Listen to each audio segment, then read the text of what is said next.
I am muted. Hello. Thank you, Dr. Krissy. Welcome, everyone. Good afternoon, beautiful people, and happy Wednesday. I hope this week has been good to you thus far. My name is Stacey Ann Buchanan, and I am the Marketing and Content Director here at BIPOC Executive Search. Welcome to our monthly live series show, a series that fluctuates in discussion topics each month and is used as a space to highlight community in a multitude of ways. Basically, we crafted this space with you in mind as a way to keep us connected. This month's show is titled The Neuroscience of Mental Health, where we will explore the connection between the brain and emotional regulation, as well as provide tips for improving mental well being and practical tips and strategies for managing stress, anxiety, and depression. Before I get into today's live and to introduce you to my lovely esteemed guest, I would love to give you our land acknowledgement. BIPOC Executive Search was established in Toronto, a Mohawk word that translates to the place in the water where the trees are standing. It has been and continues to be the home of the Chippewa, the Wendat, the Haudenosaunee, the Anishinaabe, the Mississaugas of the Credit, and many other First Nations, Inuit, and Métis people. The area covered by Treaty 13 is signed with the Mississaugas of the Credit. For time immemorial, the lush waterways, rich soils, and purifying effects of the Great Lakes ecosystem have made it a place of abundance for food, medicines, knowledge, and cultural exchange, and commerce for Indigenous peoples.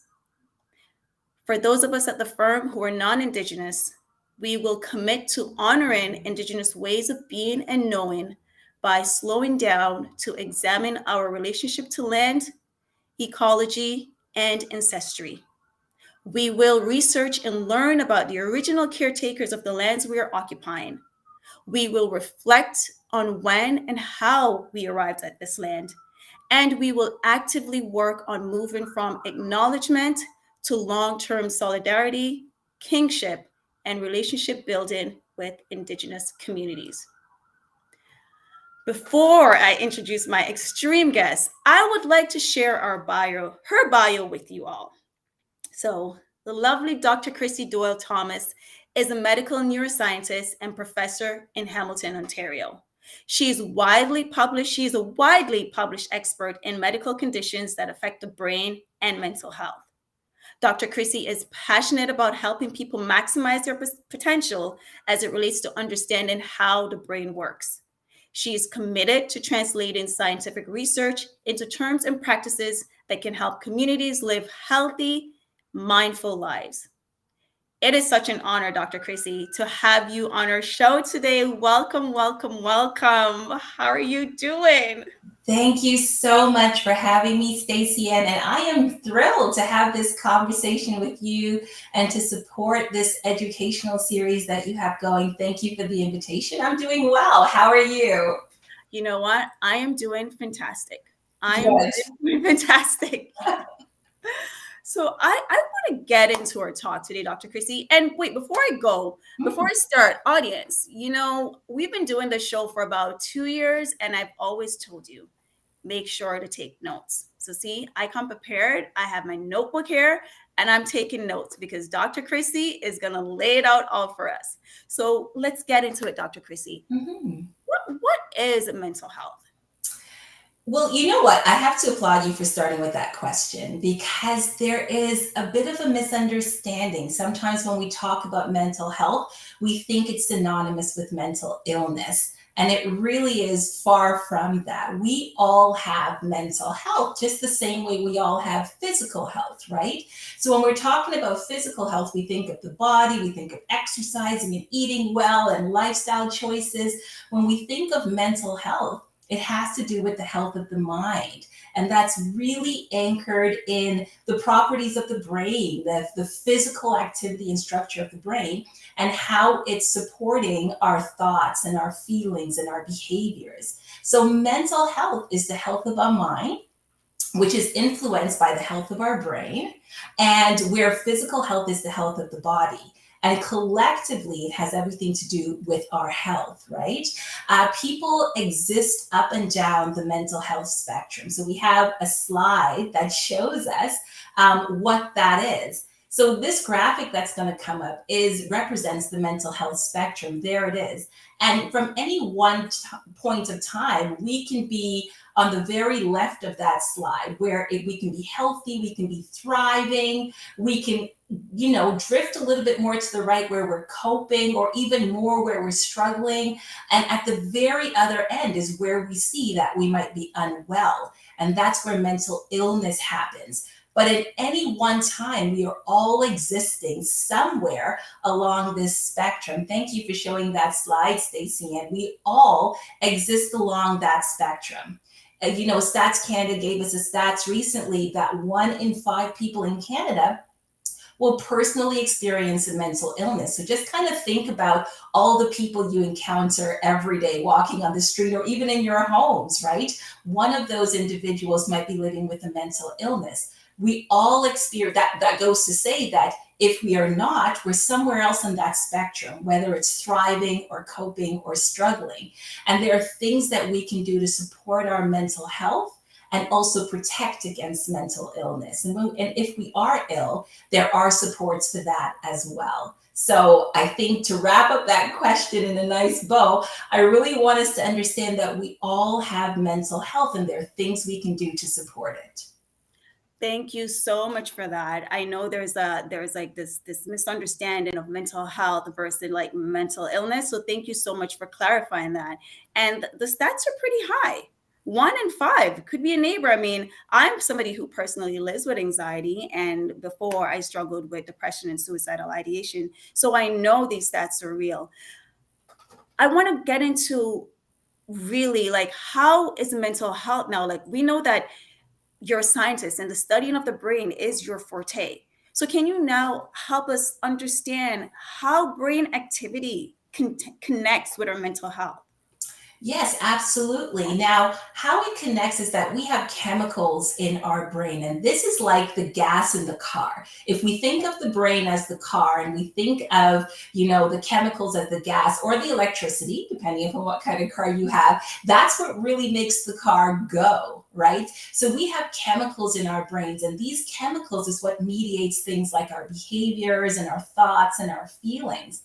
And we all experience mental health or mental illness. It's not an abstract thing. It is really anchored and rooted in the chemical activity that's happening within our brain.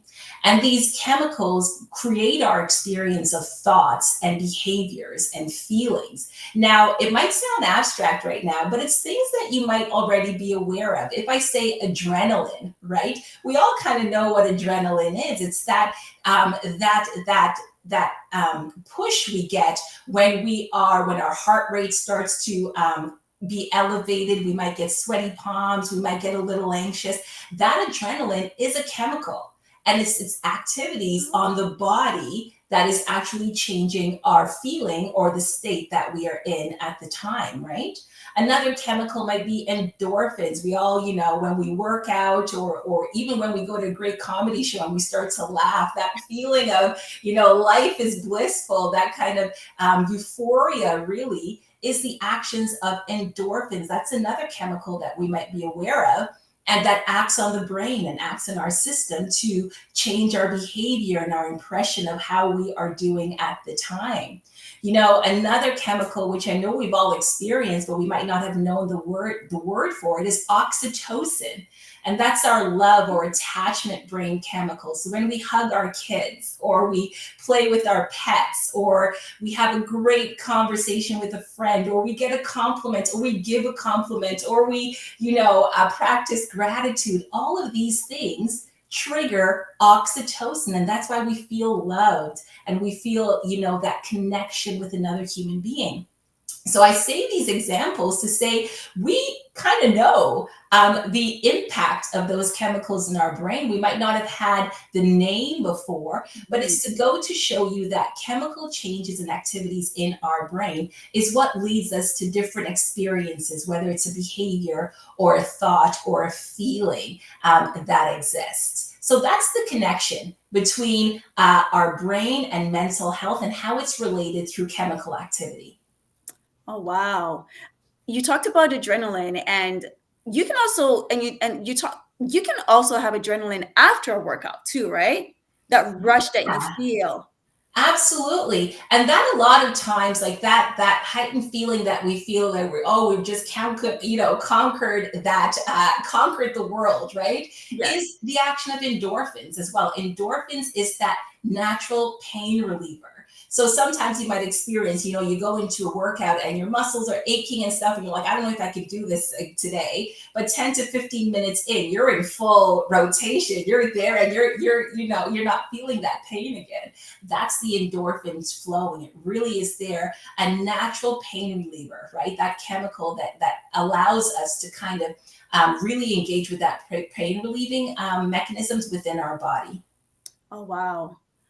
Folks, I hope you are taking notes. I hope you're taking notes because this is valuable information.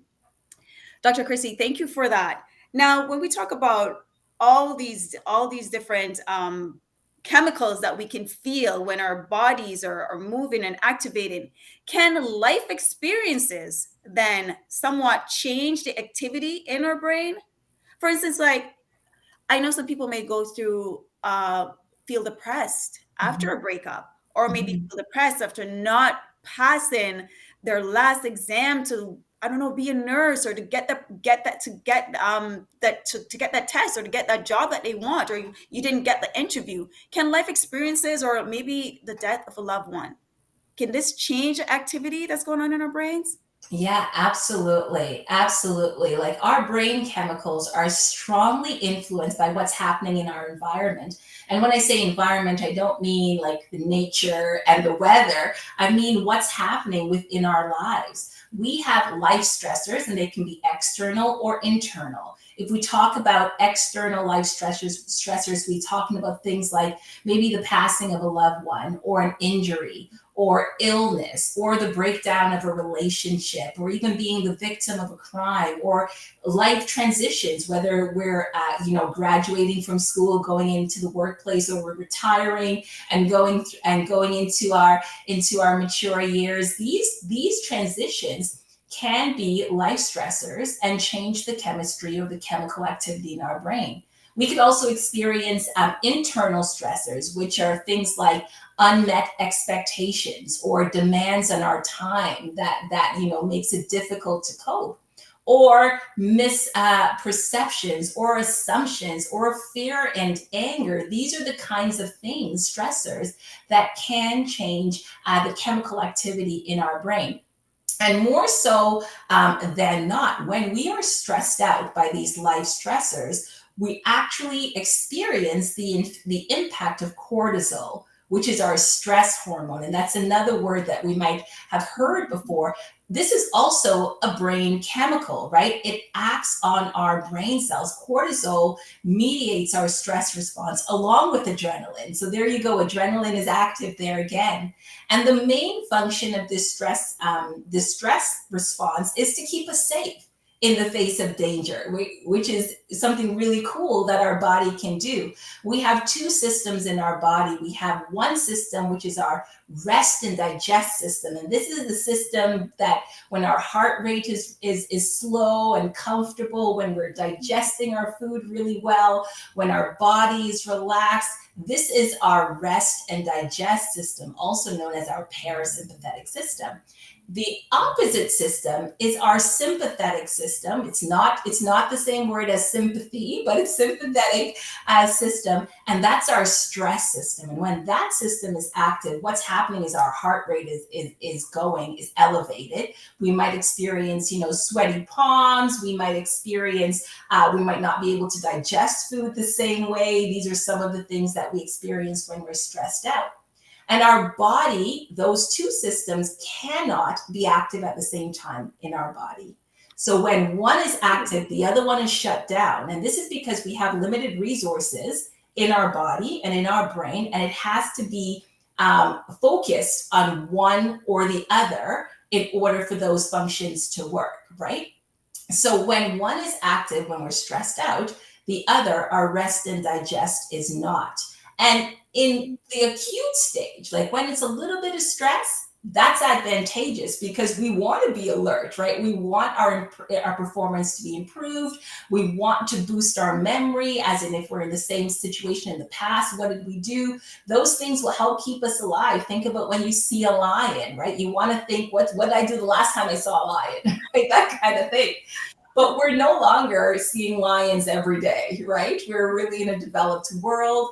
And what could trigger this stress response in us is maybe the loss of a job or the breakdown of a relationship or, unmet expectations. Our brain does not know the difference between seeing a lion and losing our job. Really? Really, it does not in terms of activating those stress systems. It sees stress the exact same way.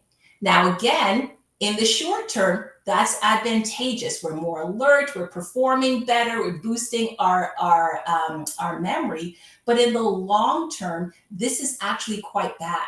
Cortisol is also thought about as a neurotoxin. Neuro meaning nervous system or brain, and toxin meaning toxin. It actually breaks down things. So if we want to go to that fourth slide, please, Stacey Ann, I'm going to show you a little bit of what that effect could be on the brain. Now, when we talk about cortisol, prolonged periods of cortisol can actually structurally change our brain. So here we see on your screen, you see a picture of the brain. At the very left side, you see something called the prefrontal cortex. That's the very front. And what that atrophy means is that long periods of stress can actually cut away at that part of our brain and start to shrink its size. And this part of the brain is really important for our decision making, complex thinking, and such. So think about if that part of the brain is getting smaller, it's impacting our ability to think, make decisions, and function well. At the right-hand side of this image, you see the hippocampus, and you see that part of the brain is also subject to atrophy. So if that part of the brain is breaking down as well, we are losing functions like our ability to learn, our ability to use our memories, our ability to recall things. And even as adults, we are constantly learning, right? We're constantly learning new things at work, new recipes, new pathways to go to a location. So it can affect our ability to think, to remember things, and to learn. At the bottom of this picture, you see the amygdala, that A word. It looks like almond, and that's because that part of the brain is shaped like an almond. It's Latin for almond. And what it is, the amygdala is where our fear and emotion processing happens. So in long periods of stress, the activity in the amygdala goes up, and that's problematic because we're constantly living in fear and a state of anxiety, right? So we can come back to us now, Stacey, and what those pictures are really showing is that parts of the brain that are important for thinking, problem solving, decision making, our prefrontal cortex, parts of the brain associated with learning and memory, our hippocampus, are becoming smaller and being cut away in chronic stress. And parts of our brains that are driven by fear, the amygdala, is increasing. So just imagine the unbalance that happens within our thinking, our everyday life, our ability to kind of function, that happens in chronic stress. So it's not a good thing. What we really do want to do is make sure and get this in check, right? Fix those chronic stress moments and come to a place where we are coping, where we have the strategies to be well. One more picture I want to show you here is number 3, Stacey Ann, where we see those pictures of the brain. You have one on the left, which is a normal picture. This is activity of a person who is coping, who is doing well, who is not challenged by stress, who is also not depressed. And the one on the right is depicted the brain of someone who is depressed. Now, although this is a really pretty picture, this is actually the same kind of lighting up of the brain we see in MRI. So, what we do in science is we scan a whole bunch of people who are not depressed, and we scan those who are living with depression, and we put their scans on top of each other to cancel out the activity that's the same. And this picture is what we're left with. And you can actually see that these two pictures are very, very different. Yeah. So, why I like to show this is to show that when people are living with depression, they're experiencing depression. And sometimes depression is the result of chronic stress, right? Sometimes, not always, but it's possible. Their brains are activated very, very differently. So, we just have to be, and we can come back now, Stacey Ann. So, we just have to be aware that this is not an abstract thing. When folks are in a state of being mentally unwell, they're not pretending, they're not putting it on for attention, they're not doing all of these things that sometimes folks say is happening. Their brain is actually in a very different state, and we have to support the wellness of their brains with the proper interventions. You know what? When we were showcasing the pictures of the brain, the normal versus a healthy brain, for some reason I started tearing up. And I started getting emotional because I remember when I was at a place where I was suicidal. And I remember feeling exhausted all the time, constantly exhausted. And it was years later, after becoming a mental health advocate and realizing that I was actually in a state where my mind wanted to die every single day, and my body was fighting to survive. So there was a battle within myself that was making it so hard for me to even feel alive and perky. I was just exhausted. I was constantly exhausted. And I love that we're sharing this image for folks to understand the realness with mental illness, and that just because you can't see it, like someone breaking their arm or cutting your leg, it's not an illness that you can physically see all the time. Then it's sometimes dismissed because you can't see it. If I Yeah. can't see it, then I can't believe it. Yeah. Absolutely. And I think that's really important. Thank you for sharing, Stacey Ann. I think it's really important that not because we can't see the brain and not because we can't see, how the state of the brain when we're feeling different ways doesn't mean that something's not happening on the inside of us.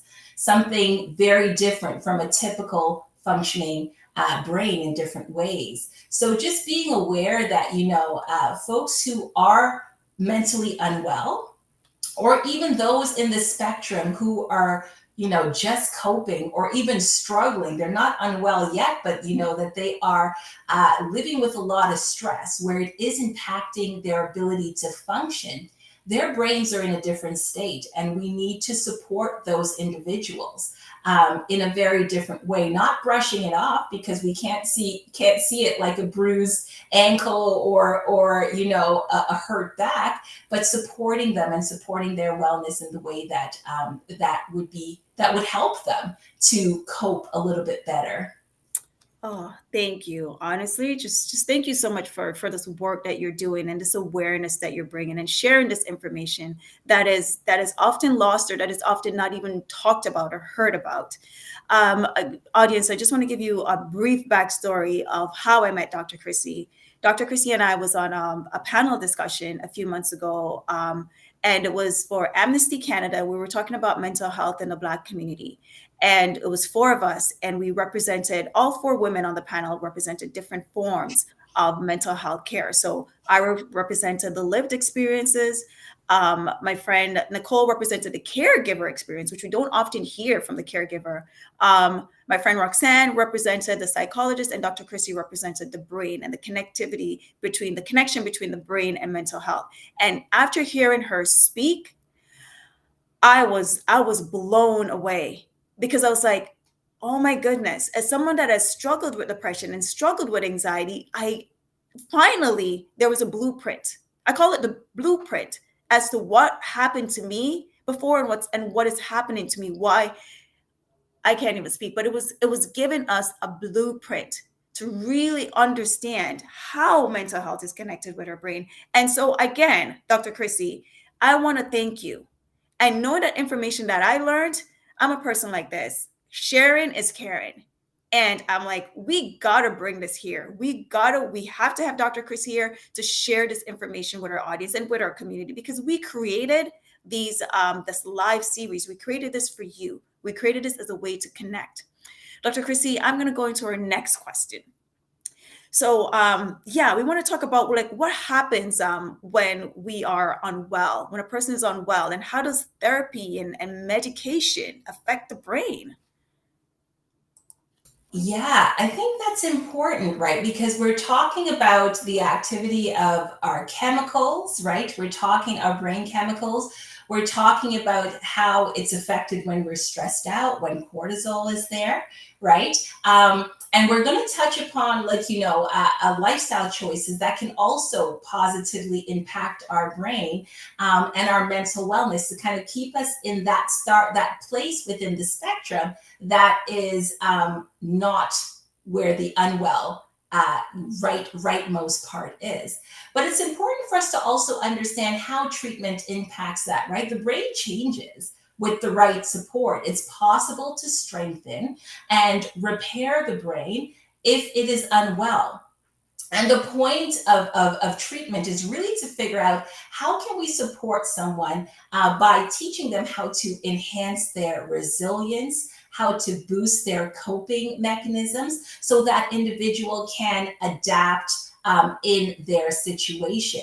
But we have to understand that no one treatment works for everyone, right? So where I might respond well to medication, you might not respond well to medication. Where you might respond well to therapy, it mightn't work for me, or the combination of that. Right? It's important that we don't say, this is my lived experience, you should do the exact same and it will work for you. Everyone treatment needs to be individualized because everyone's life experience is different. Everyone's past is different, and how it's impacted the way their brain functions is different. So that has to be honored. However, we should encourage individuals who are unwell to get the help that they need. And the two big pockets of help is really therapy. A really popular one right now is cognitive behavior therapy. That and other psychologically based therapies help us to address problematic thinking. It really helps us to address learned behaviors, just typical ways that we always think, negative thoughts, all those kinds of things. And again, it might seem a little abstract, but research has shown, and this is the beauty of it, research has shown that after 6 months of CBT, cognitive behavior therapy, that they can actually see that the brain structurally changes and it improves the connection. Now, remember, we talked about the prefrontal cortex where we make decisions, we problem solve, we think, and then we talked about that fear processing place, the amygdala, that looks like an almond, right? And that part of the brain that really kind of peaks our fear processing. After 6 months of therapy, and we look at structural changes in the brain, we actually see improvements in the connection between our thinking part of the brain and our fear processing part of the brain. And what we assume that to mean is that those are working better in coordination, where we're beginning to reason out that fear, make deliberate choices towards combating that fear. And that all kind of underlines problem solving, coping mechanisms, resilience. So research has shown that therapy can help to structurally change your brain. And that's just one study that I mentioned to you. There are many other studies that support this and talk about the changes in the brain with therapy, right? Cognitive behavior therapy, as well as other talk-based therapy. It's about addressing the problematic thinking and learned behavior. And we're always learning, and the more we learn is the more we change our brain. So that's really impactful. When we talk about medication, now this fits really nicely when we talk about the chemical changes in our brain. When we talk about medication, medication is just an artificial chemical, right? And how we use medication is that it mimics the actions of naturally occurring chemicals in our brain that might not be doing what they're supposed to be doing.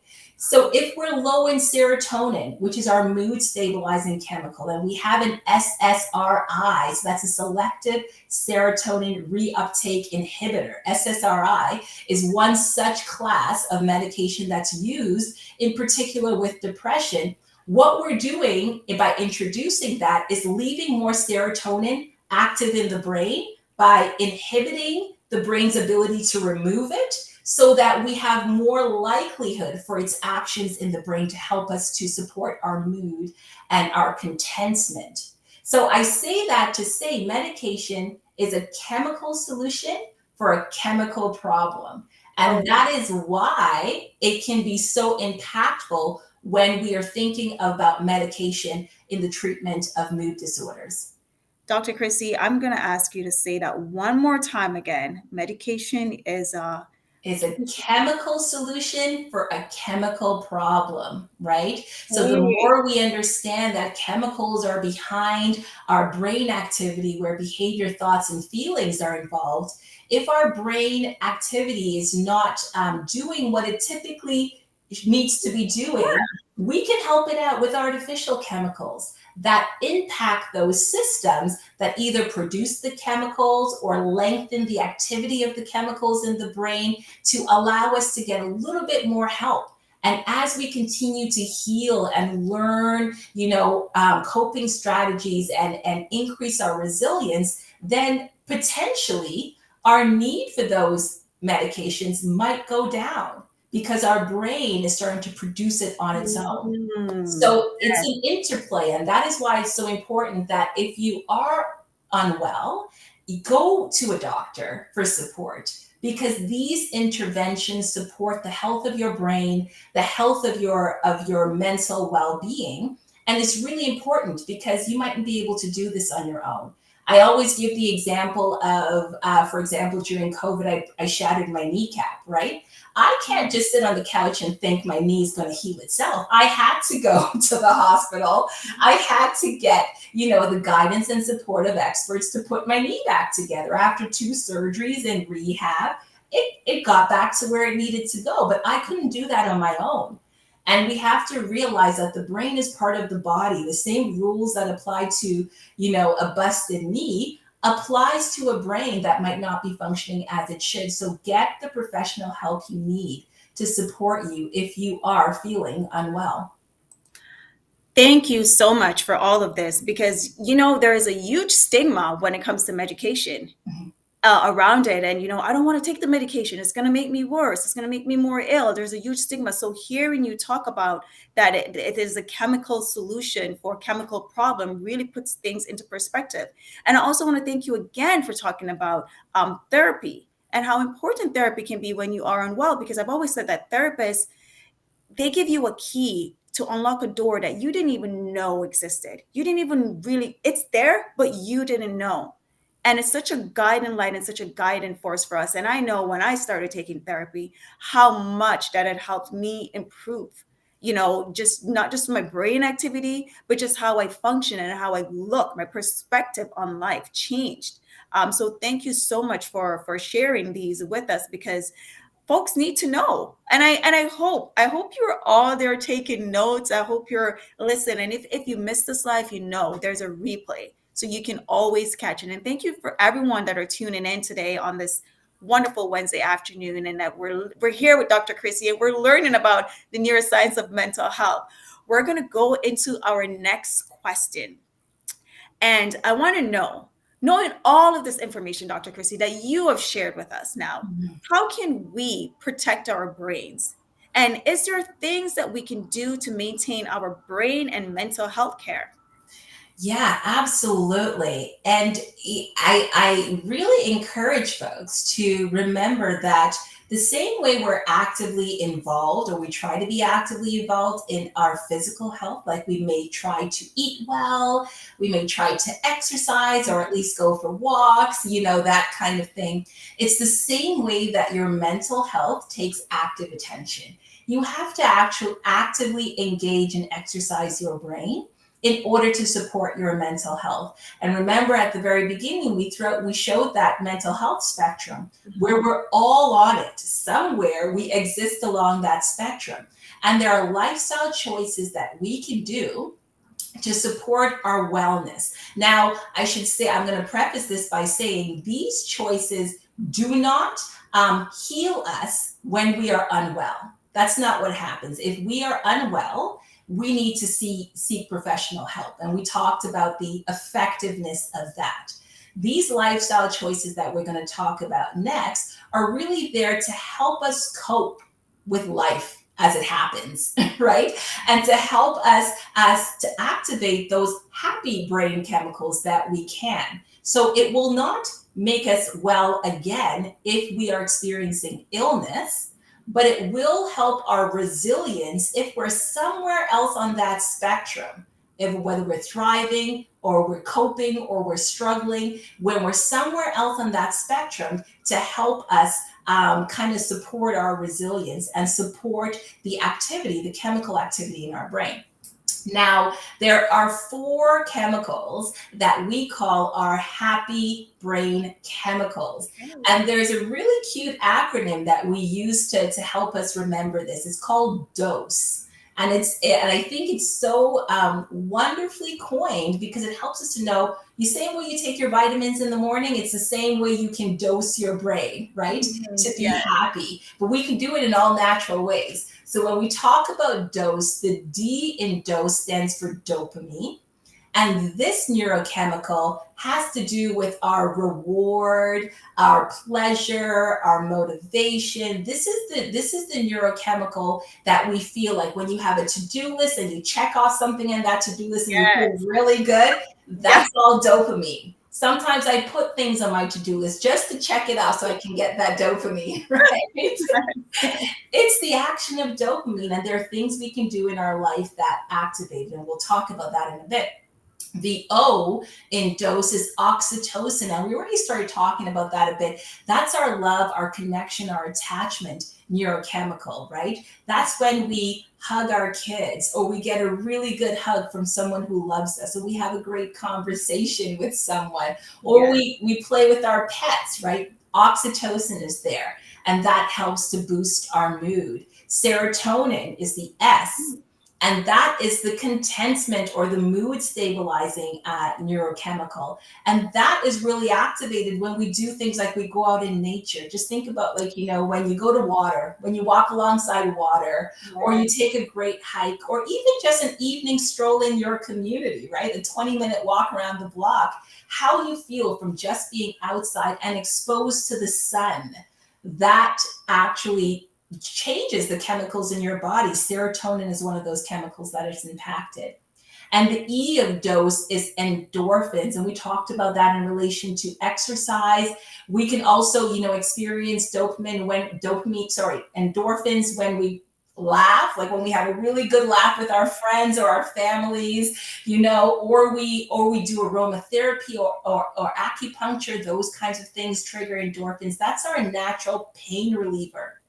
So those four chemicals, which we call DOSE, those are our happy brain chemicals: dopamine, oxytocin, serotonin, and endorphins are really the chemicals, the brain chemicals that help to stabilize our mood, to support our mental wellness, and to support our mental health. So there's a slide there, Stacey, Ann, that we can show. And this is a bit of a cheat sheet, right? So I will give it to Stacey and I'll provide it as a PDF afterwards. And then you can reach out to her if you would like access to this.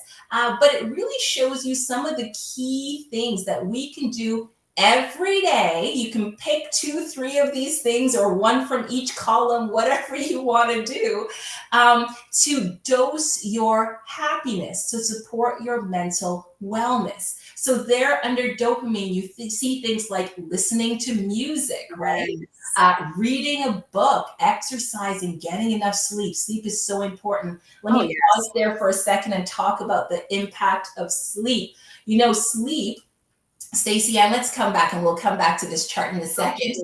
Let Okay. me talk a bit about sleep, right? Sleep is actually has a housekeeping role in our brain. So when we Love talk that. about sleep, right, we are talking about our brain is actually quite active when we sleep.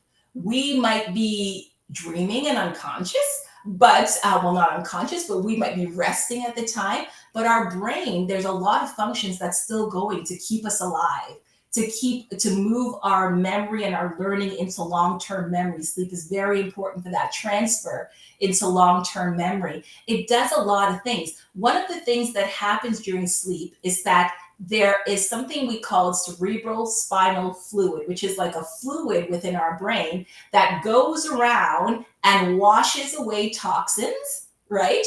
And brings nutrients to our brain.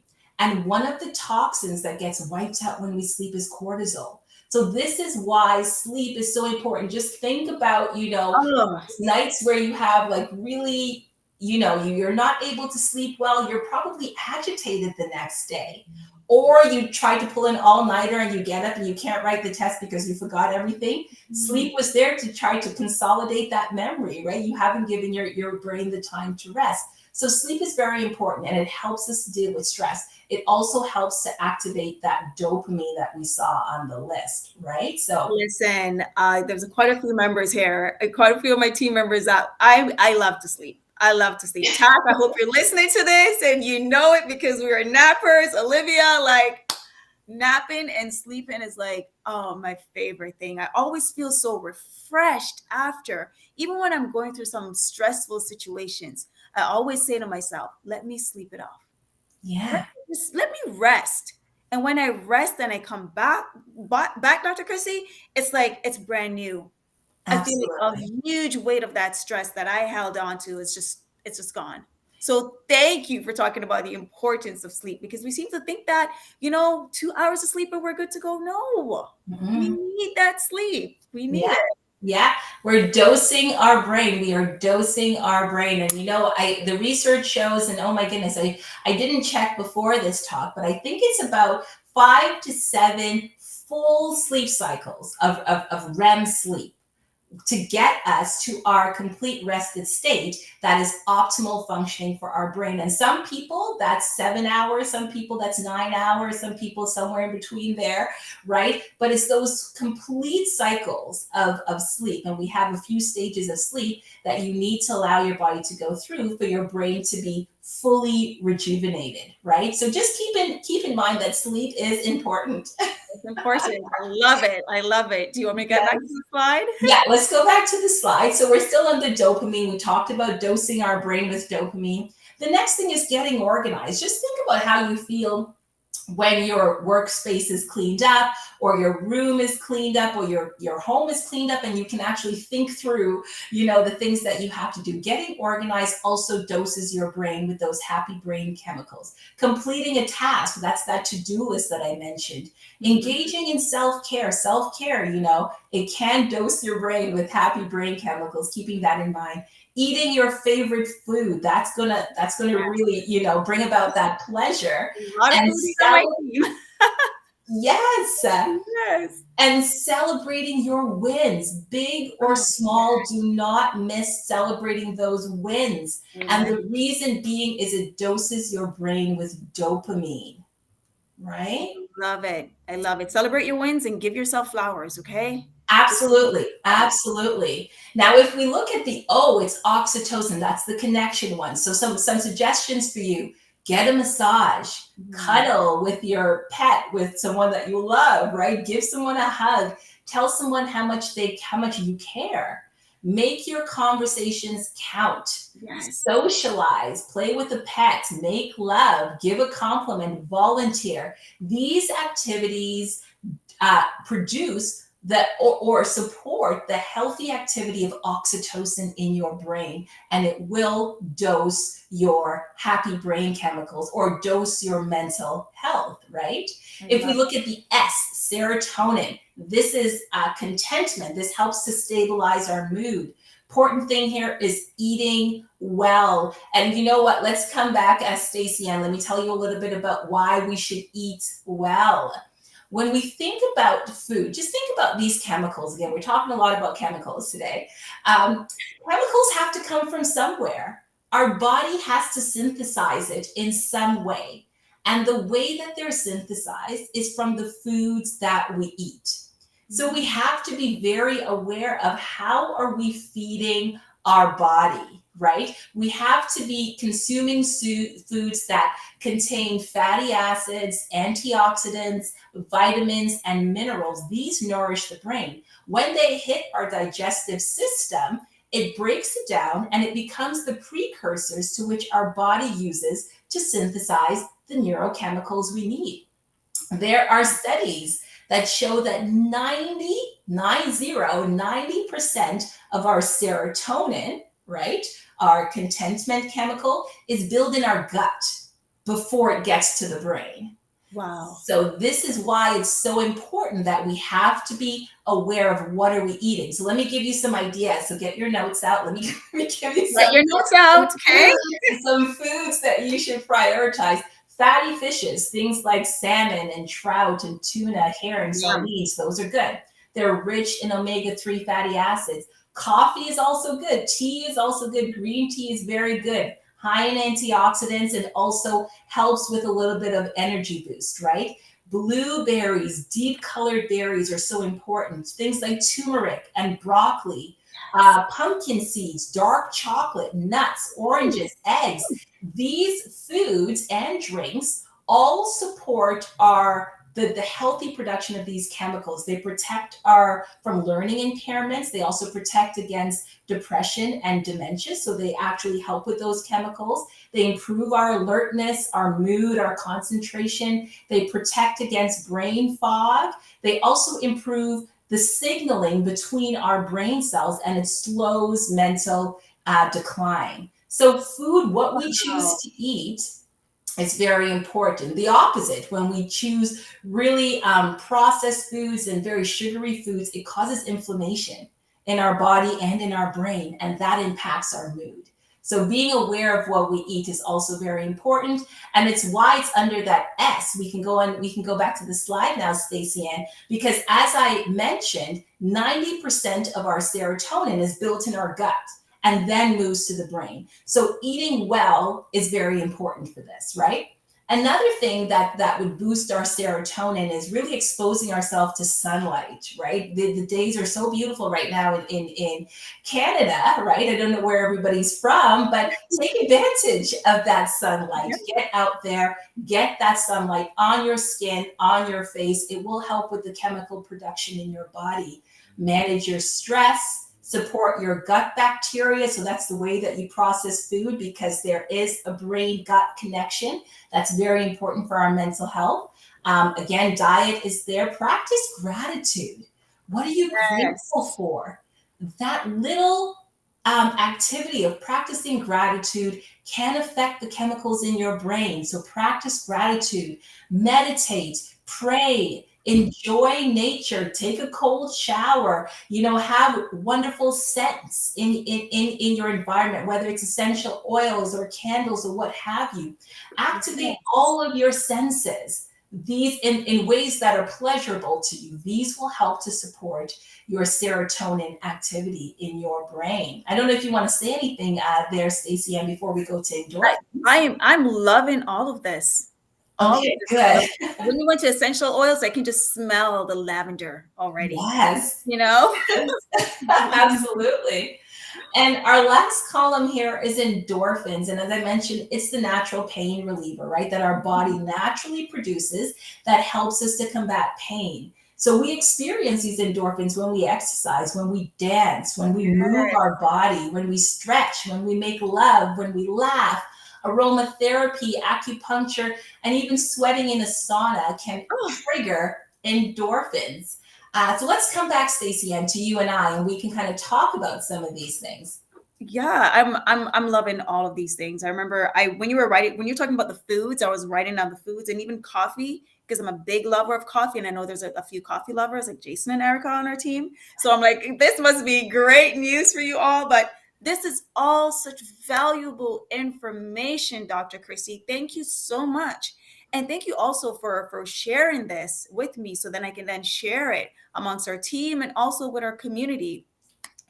Oh my goodness. Everything that you said has just been so amazing. And I hope the team, and not just the team, but I hope everyone that's watching, I hope you had your notepads or if your phone or something and that you're taking down these information. Dr. Krissy, I don't know if you had anything else to say, but you blew me away. You will continue to blow me away. Your work is so important. What you're doing is so important. I want you to know that I see you. I hear you.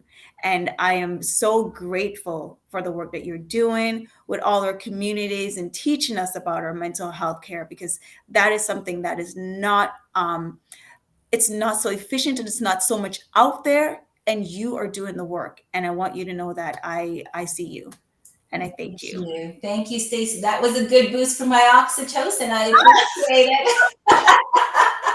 I appreciate it. And I really want to thank you as well. And, and the BIPOC executive, because I feel like the more that we create spaces for this information to get out there is the more people will understand, their experience of being a human. Being a human being is so complex, and we shouldn't punish ourselves when we are not, towing the line of everybody else. It's diverse. All of our experiences are diverse. And the more that we understand how we can support our own wellness, not the wellness that looks like our aunties and uncles and cousins and friends, but our own wellness, Yeah. is the more we can make those decisions for us that work well in our everyday. So I really do want to thank you and the organization for creating these opportunities to support the people who are connected with you, towards supporting their mental health. So thank you. Before we wrap up, Dr. Krissy, I have a question for you. Now, Okay. it's a surprise question, and I love to ask this of our guest. This question was asked of me and all our team members a couple of years ago now, and to this day it has been the most profound question I've ever been asked in my entire life. And whenever I get into conversation with folks, I just like to present this question. So I would like to ask you, Dr. Krissy, what do you need for you to be you? Oh, I love that question. I have to take a moment to reflect. Please do. Please do. Please do. I need, as an introvert, I like space. So I love to have an opportunity to engage with folks, to learn with folks. But for me to be my best self, I need some quiet time on my own. I need my essential oils. I need my nice music. I need, I need a good book. I need space. And I think for my own wellness and to dose my mental health, I make sure that I can take that, because I'm only as good to others as I am to myself. And that is what I need to be well, to show up as my best self, is honoring my own needs and not keep going, but respecting the time that I just need to disconnect from everyone and everything to fill my cup so that I can pour out again. So thank you for that Oh, question. And oh, that's what do you need? Might I ask? yeah. Thank you for answering that. I love when you say honoring my needs. Mhm. I love that. For me to be me, I need that quiet time too. Mhm. I need my prayers in the morning with God. I need to I need some good Jamaican food. I'm an extrovert, so I need the connection, the human connection, whether it be virtually or in person. I need a good laugh, like a good old laugh. I need some music to get me moving, to get me moving. As someone that struggled with depression in the past, I understand the importance of moving my body. And Mhm. there's so much more I could add, but right now, that's what I'm thinking. And I needed this conversation. I needed this conversation today. Oh, that's Thank you. wonderful. Thank you. I appreciate your time. I appreciate everything that you're doing. And like I said, I see you. I see you so clearly. And I'm sending you so much love for everything that you're doing. Thank you again. Thank you, Stacey Ann, and I really hope this was helpful to others. I will send you the PDF to share. And thank you for having me. Thank you so much for creating this space and for holding this space for others. So thank you. Thank you. And for everyone watching, I hope you can take this question for yourself too. And always remember to honor your needs and think about always what do you need for you to be you. Thank you so much for tuning in. I hope you enjoy the rest of your afternoon or evening or day, wherever you are in the world. I hope you enjoy your day and take care. Bye.